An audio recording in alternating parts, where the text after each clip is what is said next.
Hello, and welcome to Daily Space for today, September 4th, 2019. I am your host, Annie Wilson, and as always, I am joined by the menagerie.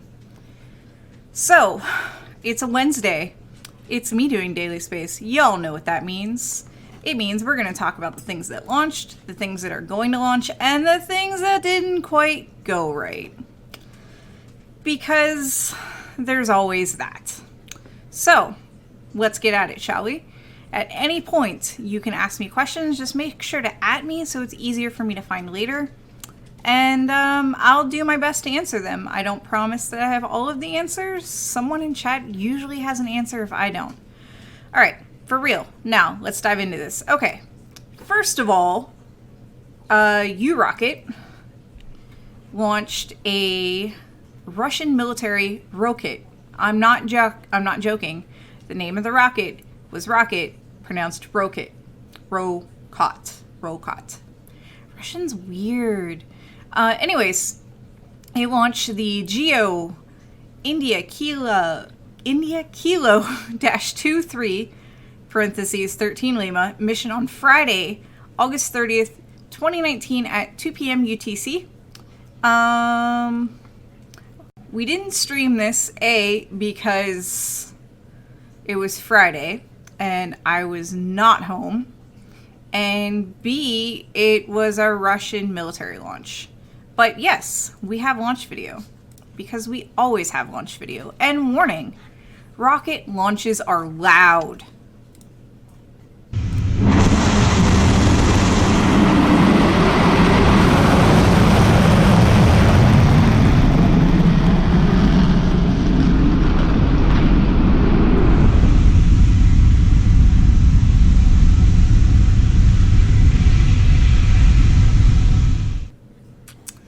Yeah, it's a short vid, so we'll play it again.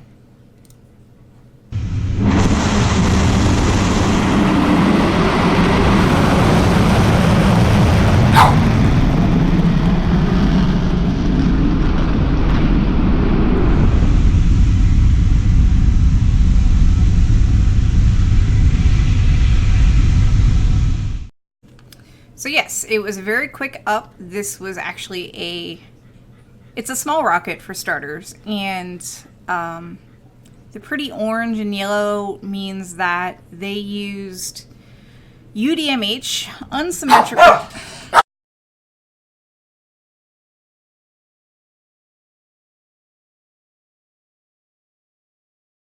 I know you have strong feelings on UDMH. It's okay. You're allowed to have strong feelings on UDMH. Let me do the talking about UDMH. Thank you. Anyways, UDMH, as soon as I find it on my desk, is this stuff. So, you have never seen this model before.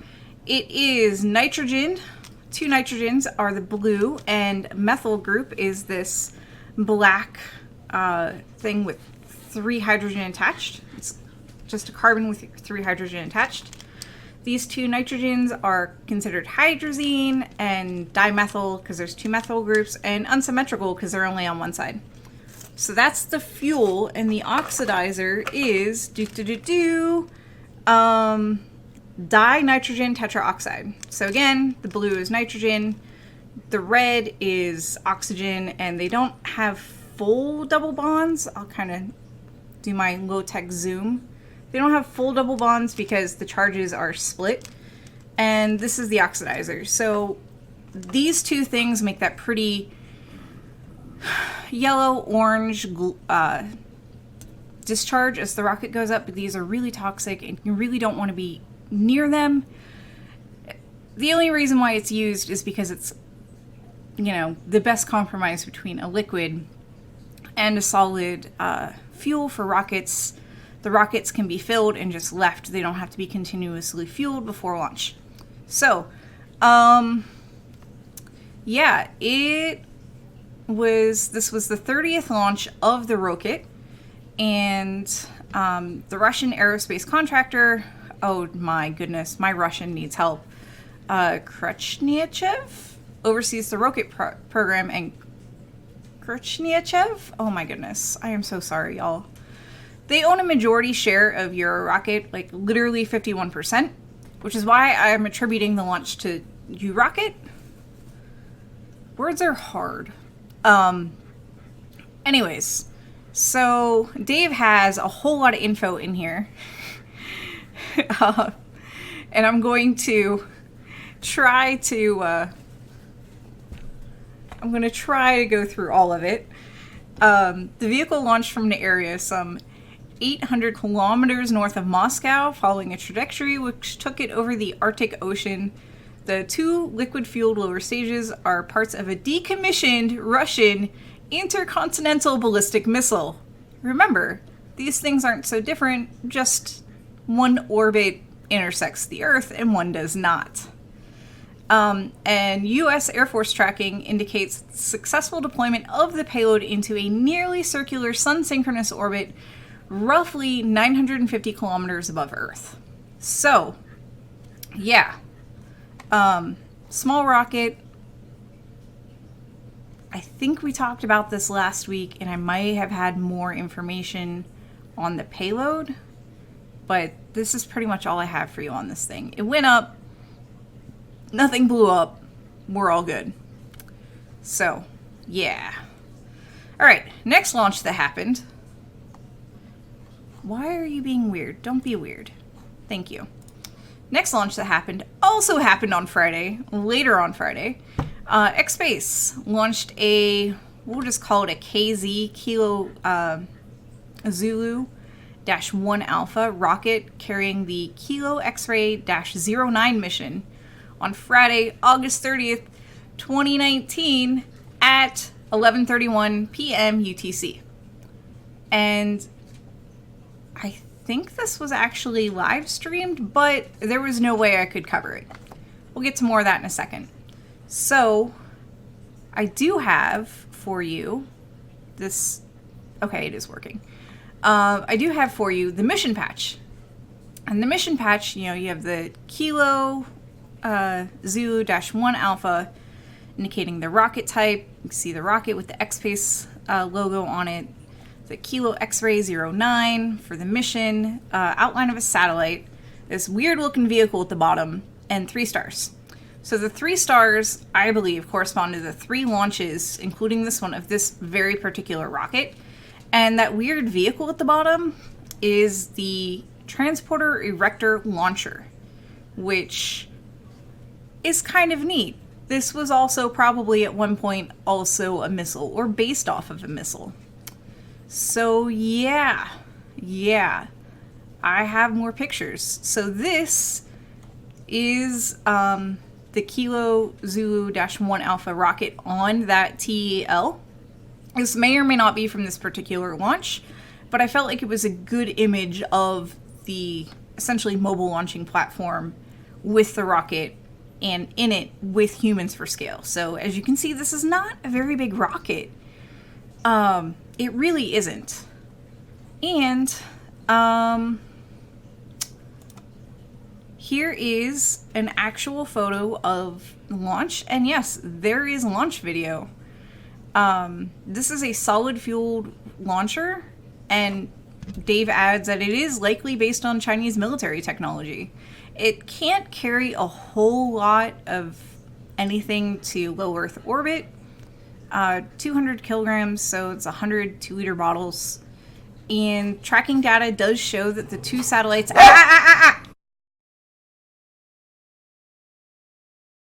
I know you guys have strong feelings on this, but I'm going to, you know, ask you to do like the audience and reserve them for the end of the show. Thank you. Tracking data does show that 2 satellites were deployed into a polar orbit some 600 kilometers up. So, yeah. And, like I said, we actually have launch videos. So, headphone warning, launches are loud.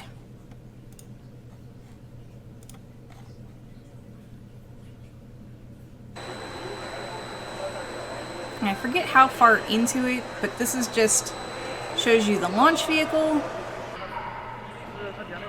Again, with humans for scale. I don't understand enough Chinese to decipher what he's saying. 非常适用于小卫星、微小卫星星座的组网和补网发射。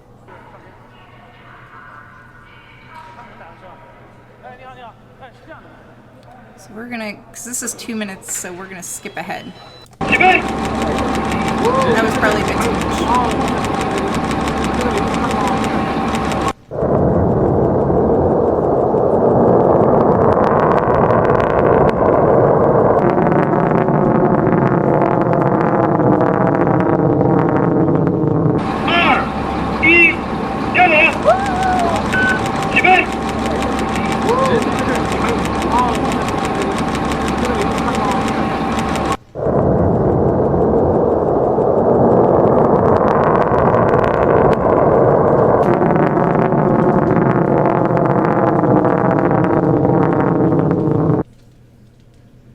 Here's the animation of it separating, and there's the satellite. And I regretfully do not remember. 这次在星舰分离之后，我们火箭的末级有意要保持这么姿态，在短时间内要给这个卫星提供这个测控中继这么一个服务。I unfortunately do not remember what the satellite is meant to do, so yeah. Are you okay? Thank you. And I think they were doing something where the satellite was still providing some communications after it launched, which was actually kind of neat. And no, as far as I know, nothing launched on anybody's house. I did not find debris photos. So, hey, yeah. So, the next thing, it's not really a launch, but the next thing that's going on, as soon as I make that bigger, is Chandrayaan-2, you know, India's lunar mission. The orbiter has successfully been inserted into, well, orbit around the moon, and the Vikram? I am so terrible at pronunciation. I am so sorry. Anyways, the lander has separated from the orbiter and has already performed 2 deorbiting maneuvers. And the lander itself is scheduled to perform a powered descent between 1930 and 2030 UTC on the 6th of September, with touchdown occurring between 2000 hours and 2100 hours UTC. And yes, I have every intention of attempting to live stream this. I had somebody on Twitter that also is pretty interested in India's space program, and I believe is Indian or of Indian descent, was like, here's the link I have for you. So yes, I have a link. We should be streaming it. I'm excited to stream it. I do know it's supposed to be something about like 15 minutes of terror, kind of like the trying to think, kind of like when the I can't remember which Mars. I think it may have been when Curiosity landed on Mars. There was just a delay, and we'll get into that more on the day of the maneuvers, because that's 2 days away. I will keep you all updated on when we will be streaming. Because it is a couple days away, I'll try to see if I can get a reminder out on Twitter. We'll definitely have a reminder out on Discord. Anywhere else is, I can't guarantee. So yeah, that's all I have for that. I'm excited for it. I hope it goes well. I hope they have a soft landing, and yeah, we're totally going to stream this. Totally. All right. So that was all the things that are, have launched or, are doing their thing. Oof. And now onto the things that are launching. 4 days out this Sunday, so it's 2 days out. I can't think. So Thursday or Friday? We'll go over this at the end of the thing. So anyways, the things that are launching. Japan, JAXA, will be launching on Tuesday, September 10th at 9:33 UTC. Their Hotel Tango Victor-8 mission on a Hotel-2 Bravo rocket. And this is actually going to be launched on the 10th anniversary of the first, oh my goodness, why didn't I look up pronunciation for this? Kunotori launch? I know that the name Kunotori, and I'm so sorry if I got that wrong, was chosen by the H-2B by JAXA because a white stork carries an image of conveying an important thing, a baby, happiness, and other joyful things. Therefore, it precisely expresses the H-2B's mission to transport essential materials to the ISS. So yes, this is a uncrewed cargo resupply mission to the ISS. So, yeah. Here is the mission patch, and there's not a whole lot of things to interpret from this. You see, art of H-2B. The dark areas on the cylinder are actually solar panels. I'll show you that in the next image. And there's an outline of the ISS. Not a whole lot of other symbolism going on here. So here is an actual picture of the H-2 transfer vehicle. That's what H-2B stands for. And this is actually H-2B-1 approaching the ISS in September of 2009. So, yeah, it's covered with solar panels. It has a pressurized compartment, an unpressurized compartment. It is carrying fresh fruit and a whole bunch of science experiments and a couple of microsats, CubeSats, if you will. So I'm not going to talk about everything that's going up in this because they are taking a lot of stuff up in this, but I am going to mention one of the CubeSats. So this is a picture of Yeah, we'll go with RWASAT-1. This is Rwanda's first satellite. It is a 3-cube unit, and it actually won't be released for another month or two. There's a portion in Kibo that allows for CubeSats to be launched. So this CubeSat was developed at the University of Tokyo by Rwandan engineers in collaboration with Japanese engineers from the University of... I really need to work on my pronunciation. Fukui? F-U-K-U-I. Essentially, developed at the University of Tokyo with Rwandan engineers in collaboration with Japanese engineers. That's the important part. On board, there are 2 cameras for Earth observation, mostly for crop status and other agricultural data, and a receiver for data collection from ground-based stations. So it's pretty cool. I'm pretty excited. One day I will make up a map of all the nations that actually have launched satellites. And there is a big push in the whole continent of Africa. Remember, Africa is made up of a whole bunch of different countries, not just one, to join essentially aerospace, which is super cool.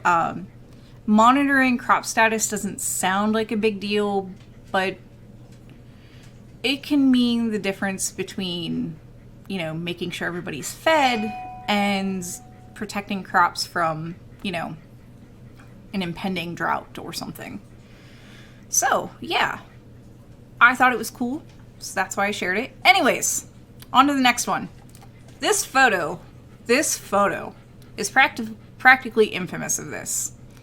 So the image that you're looking at was from a tweet from President Trump, and the image itself is of Iran's launch pad.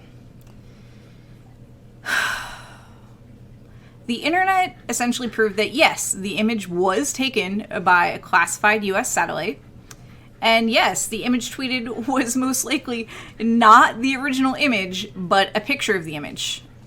Towards the center of the image, you can see some glare. The basic theory right now is that is from a flash, smartphone flash. And kudos to the unknown hero who blacked out the classification level, which you can see up in the top left. So, yeah, I'm not going to get into politics. So we're just going to skip all the politics stuff.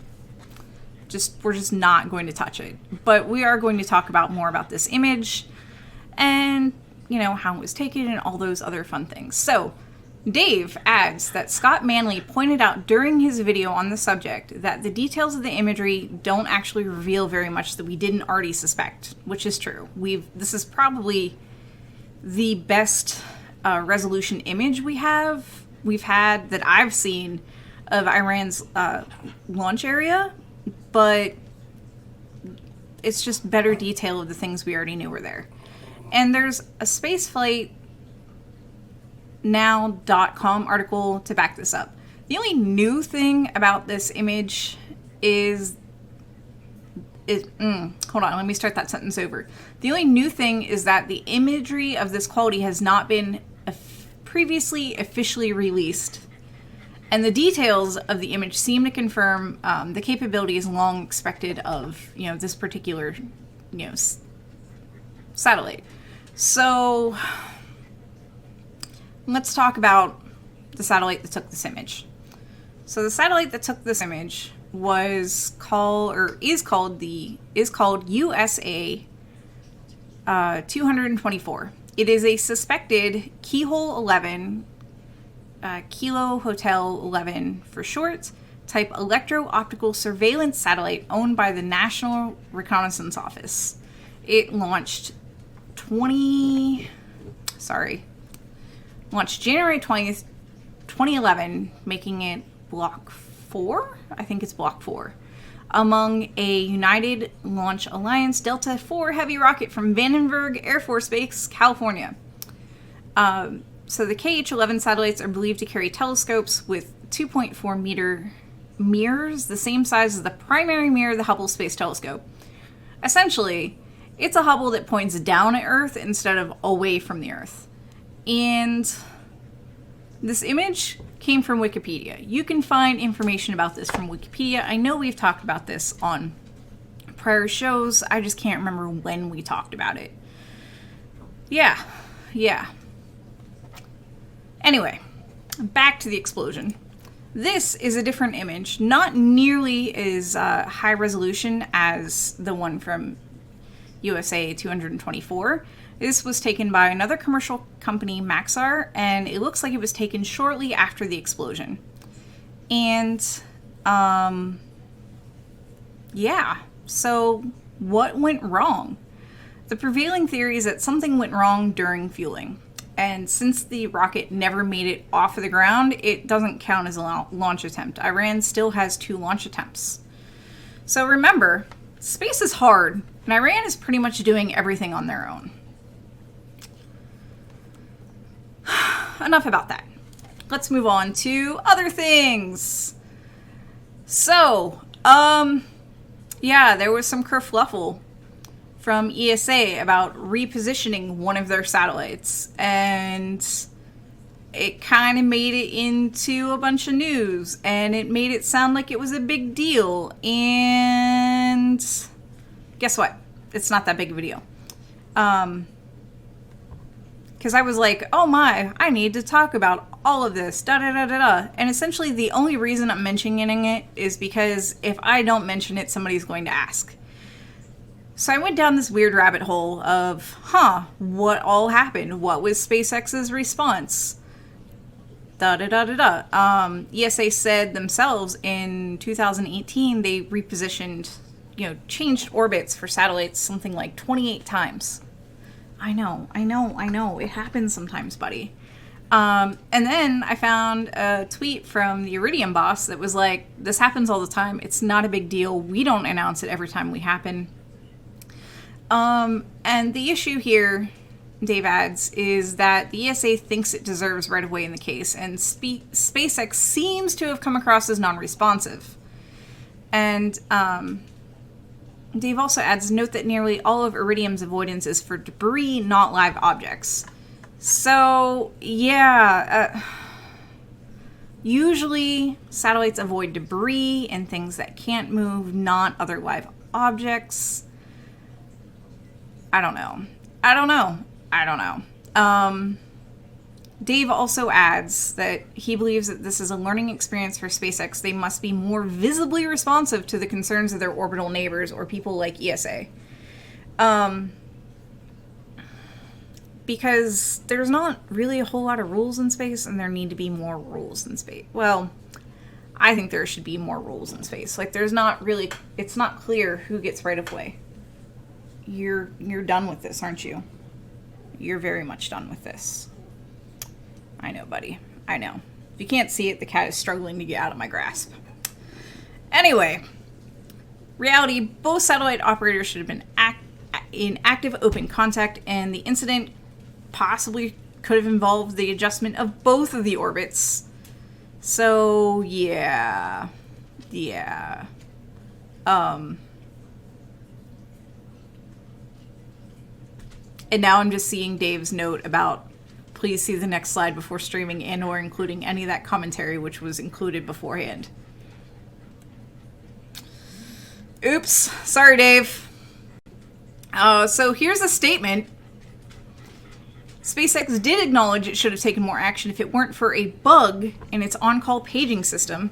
Our StarLink team last exchanged an email with the AEOLUS team, August 28th, when the probability of collision was only 1 in 50,000 and well below the 1 in 10,000 industry standard threshold and 75 times lower than the final estimate. At that point, both SpaceX and ESA determined a maneuver was not necessary. I guess more data came in, and the chance increased to more than 1 in 10,000, but a bug in our on-call paging system prevented the StarLink operator from seeing the follow-on correspondence on this probability increase. So, ESA at the end says no one was at fault here.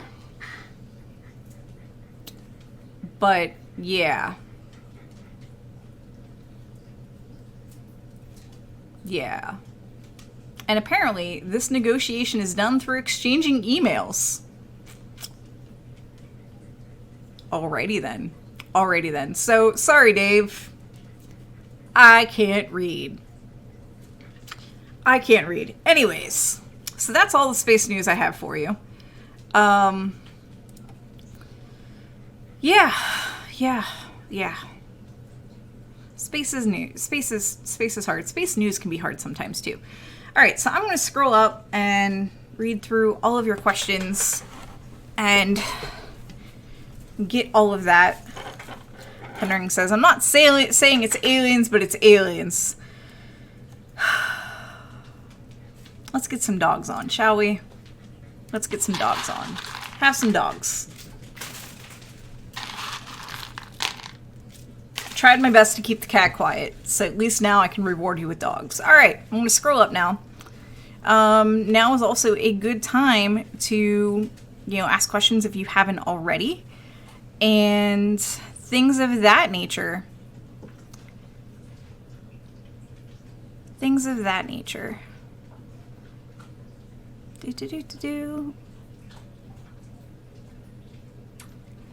I cuddled the cat until he didn't want cuddles anymore, in case anybody is curious. And that little unicorn cheer emote Kevlar is adorable. Oh, thanks for the sub, Fenring!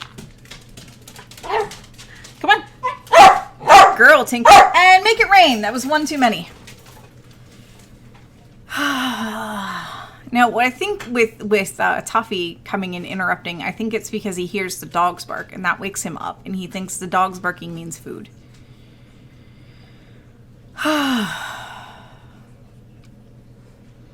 Larry says, Tuffy wants what I want, youth and energy. Agreed. Agreed.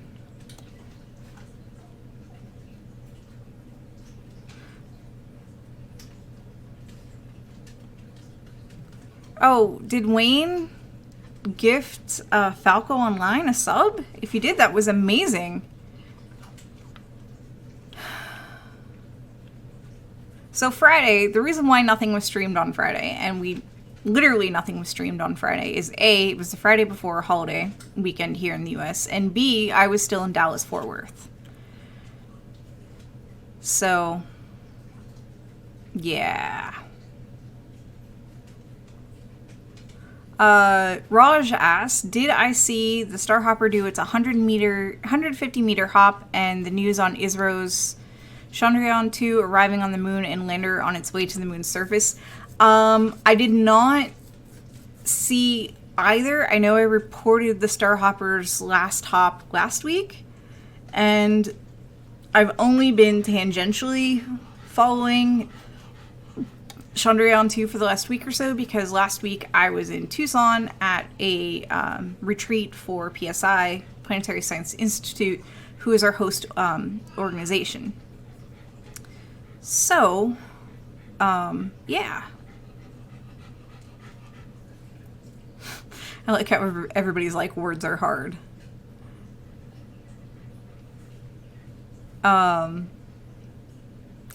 Raj adds, apparently NASA is working on a green propellant to be used on space rockets. Mission is called Green Propellant Infusion Mission, launched this year. That's actually way cool. Liquid hydrogen, liquid oxygen are considered kind of green, but they both require to be super chilled, and they require helium to keep everything pressurized completely. And we're running out of helium, so there's that.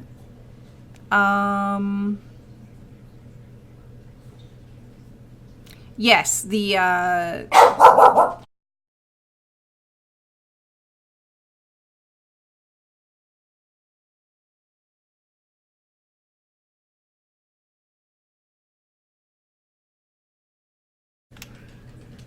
there's not room in my lab to keep everyone quiet. Yeah, I'm pretty much convinced that right now anything that has a vehicle that is like driven around and launched from used to be a intercontinental ballistic missile, because you want to be able to move ballistic missiles right along like that. You don't necessarily need to move rockets along like that.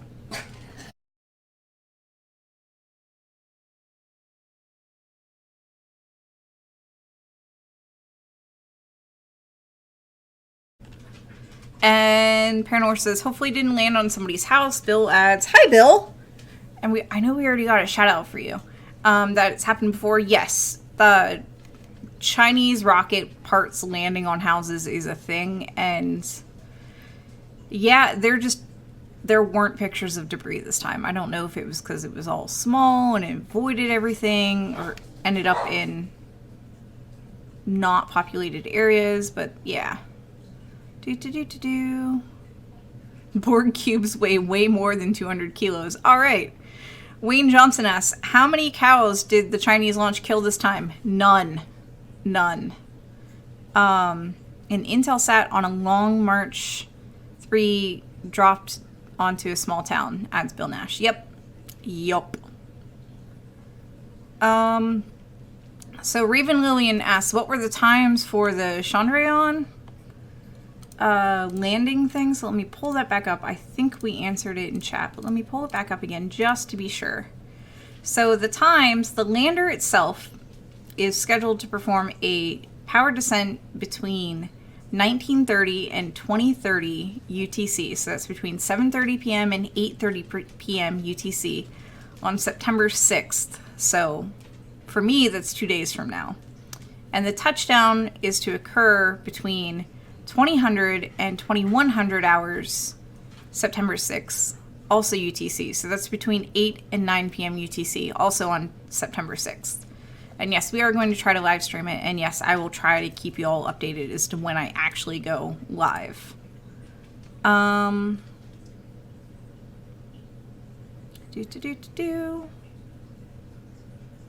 Ice cream? Why are y'all... Oh, because Wayne got ice cream. I was like, why is everybody asking or mentioning ice cream? I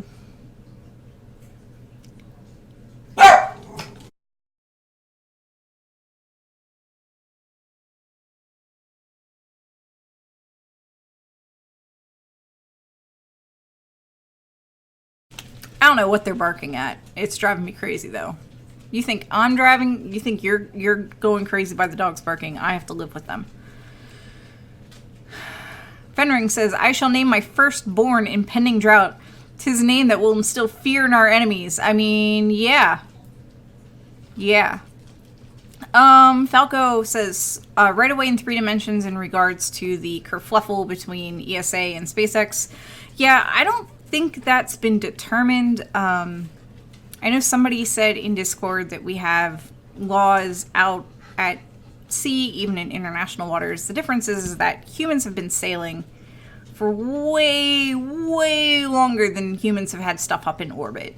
So, yeah. Yeah. I think eventually we'll figure it out. I do believe that most places just either quietly move, or if both satellites can move, they talk to each other.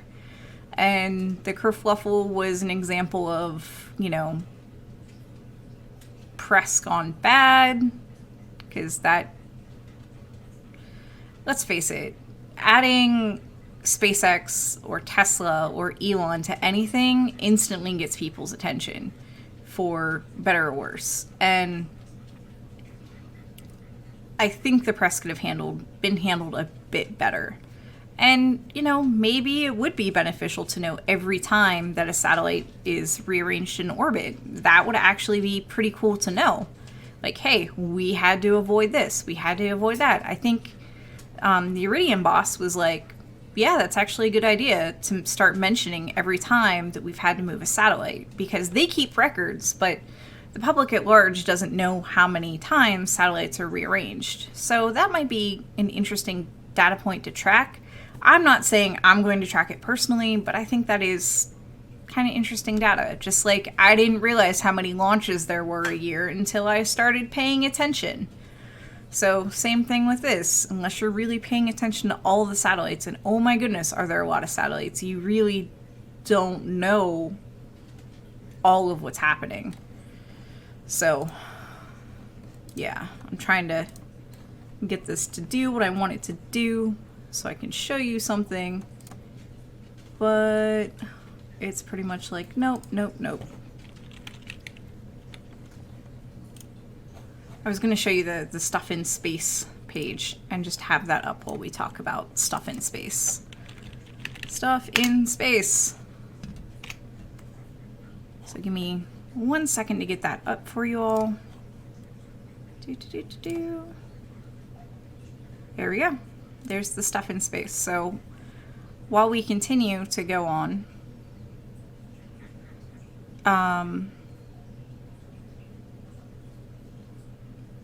yeah, Dave, I am so sorry. Look at me not reading.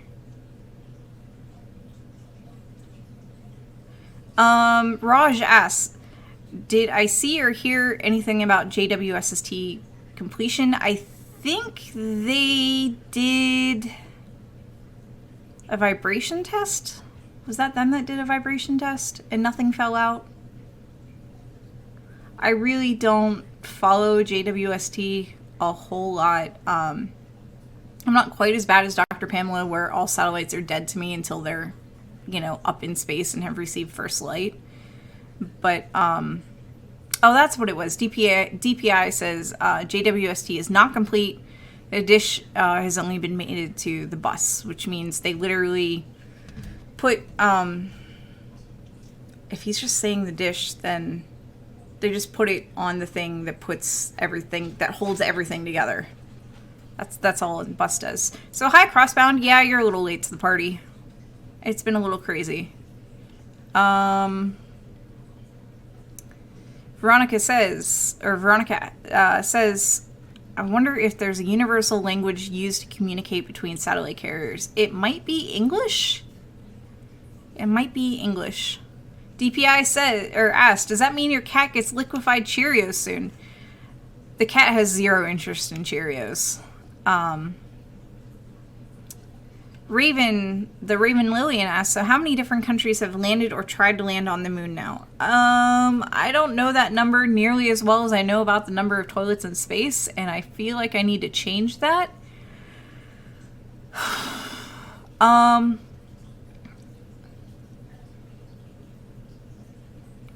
I think, has India done a soft landing on the moon? So I know China, Russia/USSR, US, So I think this would be the 4th country. Let me look that up real quick. Lunar missions. List of missions to the moon. Missions to date. Whole bunch of launch failure.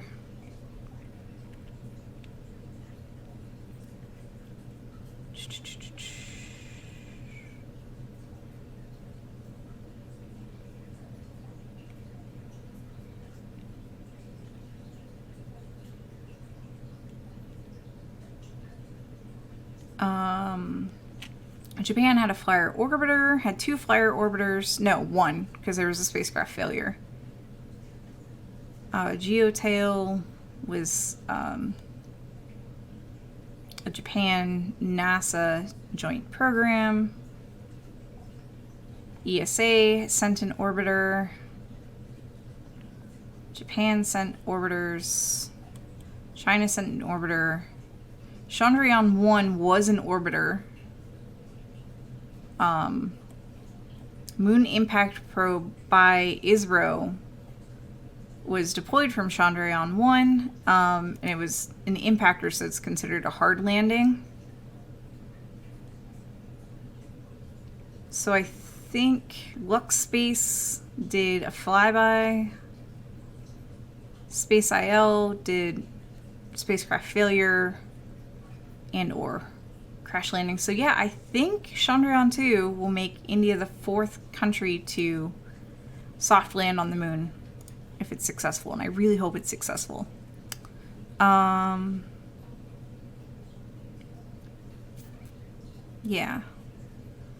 Gem Doctor asked, didn't they find vast helium deposits in Tanzania recently? I have not a clue. Falco Online has, maybe helium could make the doggies bark quieter, higher pitched maybe. I mean, I don't know. Raj says, from what I am reading, it is showing that JWST has been mechanically completed, but there are some parts still to connect, but mostly completed or getting close to it. I'm just going to scroll this out. Just because it's kind of, I don't know how to make it orbit on its own.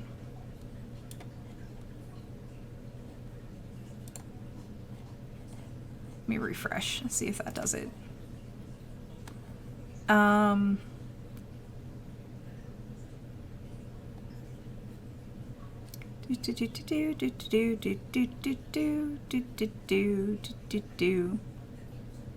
DPI says if there isn't a satellite movement database, there should be one, I guess. I mean, I don't know what's going on. Falco Online asks, what is that line in the animation? Spatial course around Earth.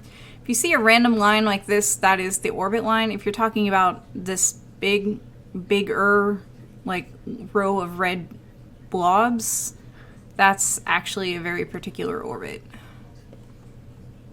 I was gonna say, is it gonna, there we go.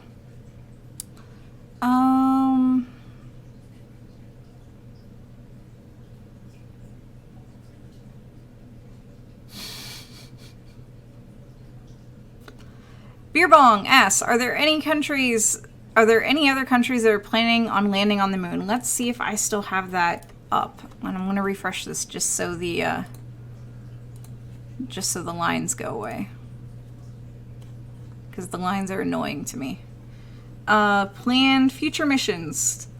China, USA, China, Germany, South Korea, Japan, Russia, Japan, Russia, USA. And those are all robotic and crewed. USA, Russia. And funding unclear. I guess India and Japan have been talking about Chandrayaan-3. It's still in the planning stages. North Korea does have a proposed launch in 2026 to the moon. And yeah. So there are mostly USA, China, Russia, mostly already kind of established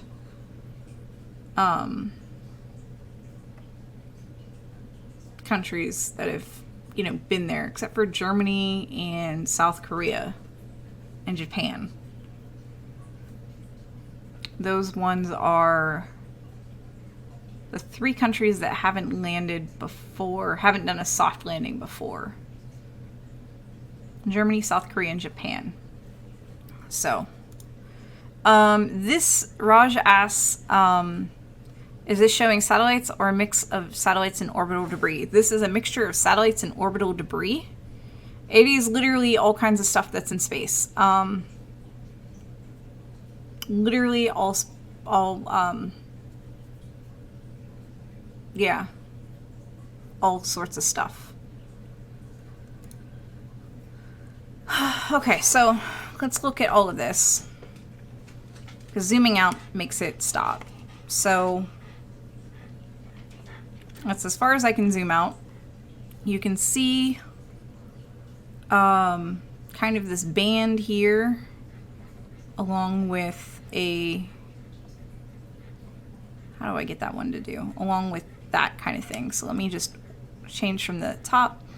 So this is the quote top view as if we were looking down on the North Pole.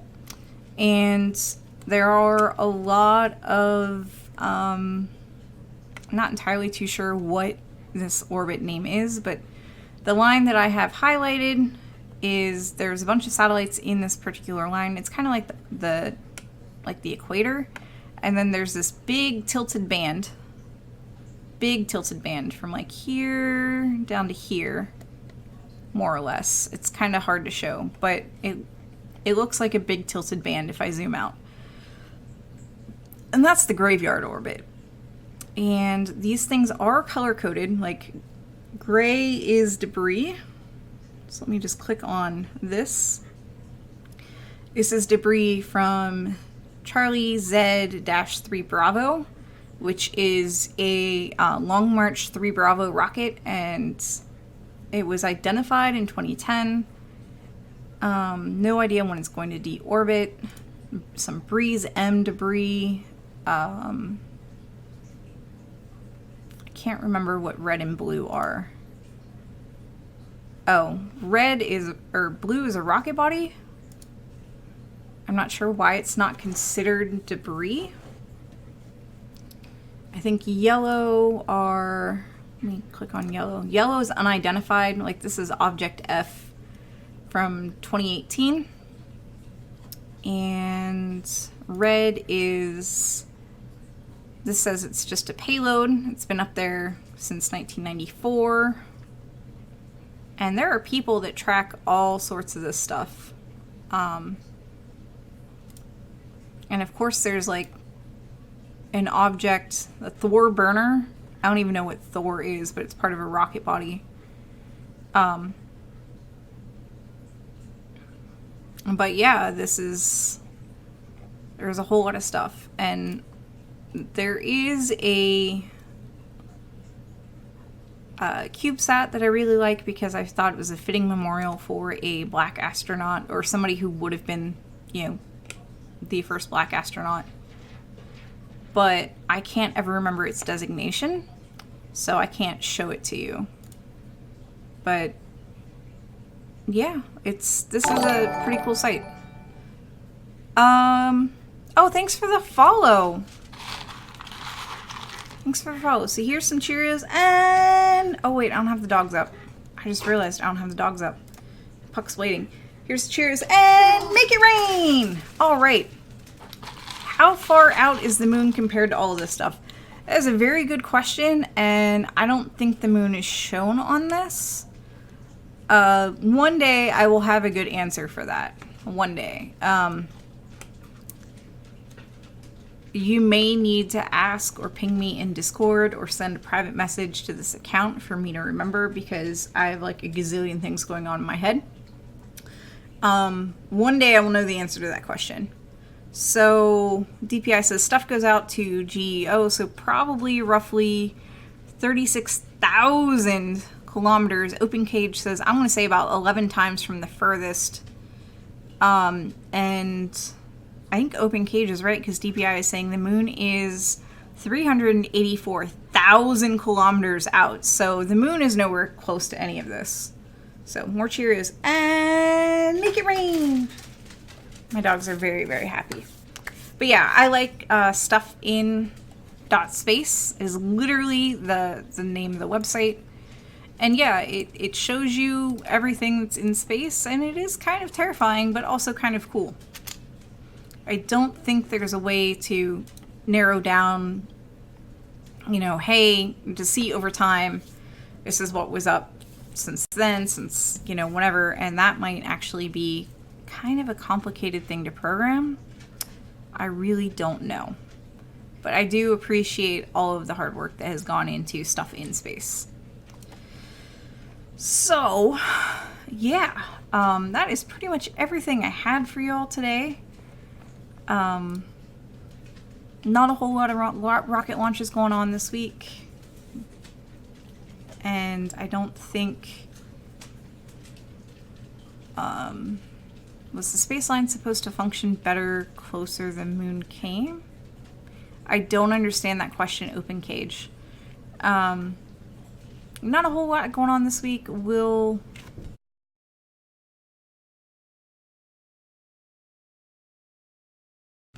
All the other things you barked at, you didn't bark at the actual mailman.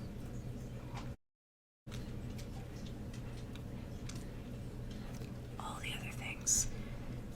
Hey, I'm just gonna call you Butter.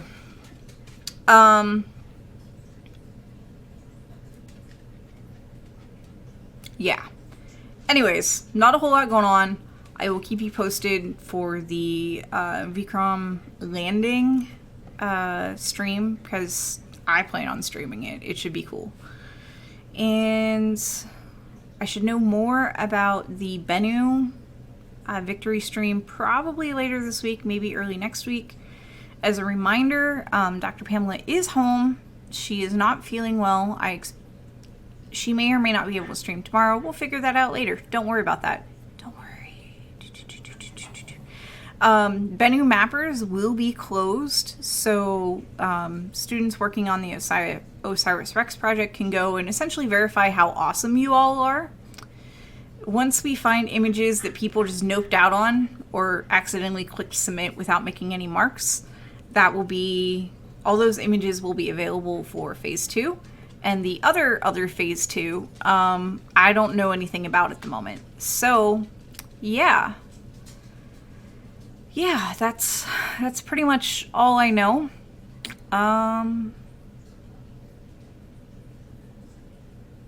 Yeah.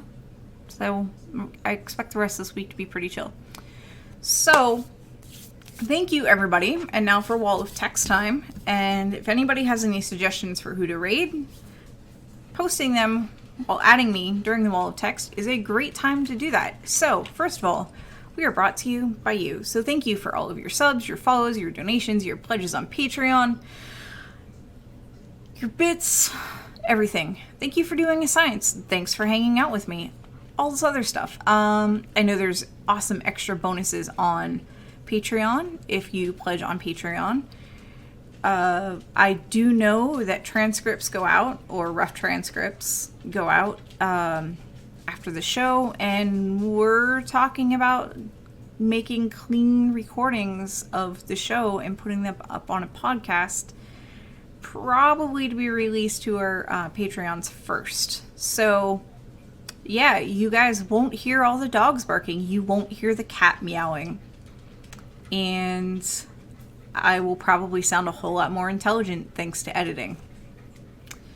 Our host institution, our home that we love very much, is PSI. That's Planetary Science Institute in Tucson, Arizona, where I would not be surprised if there are two suns.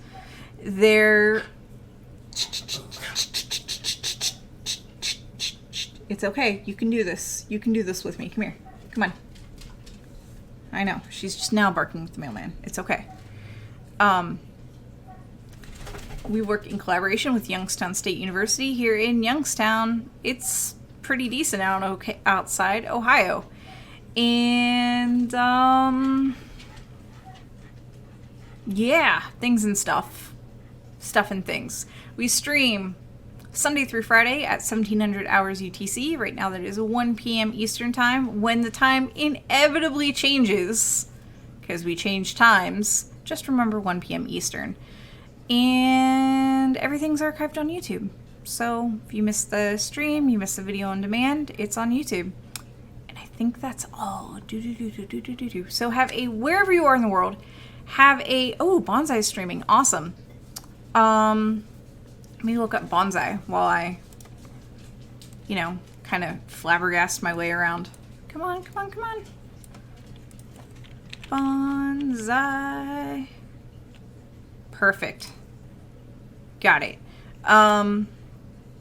Yeah, so wherever you are in the world, have a wonderful insert time of day here, and I will see you next time. Bye. As soon as I find the credits, rolling the credits is awkward.